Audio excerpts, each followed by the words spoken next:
ବିହୁ ତୁମ କୋ ଆର୍ଟିଷ୍ଟ ମାନଙ୍କ ପାଖରୁ ମୁଁ ଶୁଣିଛି କି ତମେ ଯେତେବେଳେ ସୁଟିଂ ସେଟ ରେ ତମେ ତ ସୁଟିଂ ନଥାଏ କି ତମେ ଯୋଉଠି ବସିଥାଉ ତମେ ସବୁବେଳେ ଲେଖା ଲେଖି କର ପଢାପଢି କର କଣ ଲେଖା ଲେଖି ପଢାପଢି କର?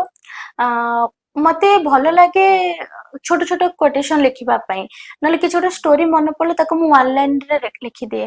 ମୁଁ ଯେତେବେଳେ ସ୍କୁଲରେ ପାଠ ପଢୁଥିଲି ମୋ କ୍ଲାସ ଟିଚର କହିଥିଲେ ସବୁବେଳେ ମଣିଷ ସେତେବେଳେ ଗୋଟେ ଭଲ ମଣିଷ ହବ ବା ଭଲ ଚିନ୍ତା ରଖିପାରିବ ଯେତେବେଳେ ତା ପକେଟରେ ଗୋଟେ ଛୋଟ କାଗଜ ଆଉ ଗୋଟେ ପେନ୍ ଟି ଥିବ।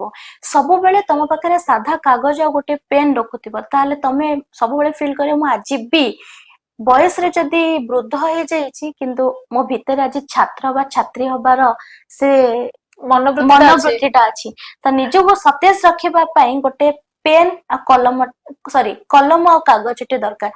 ମୁଁ ପଢେ, ଯେହେତୁ ନାଟକ ଜଗତରେ ଅଛି, ନାଟକ ପାଇଁ ନୁହେଁ ଦୁନିଆ ବିଷୟରେ ଜାଣିବା ପାଇଁ ହେଲେ ଖାଲି ଏକାଡେମିକାଲି ଆମେ ମାନେ କ୍ୱାଲିଫାଏଡ ହେଇଗଲେ ସେତିକି ଯଥେଷ୍ଟ ନୁହେଁ।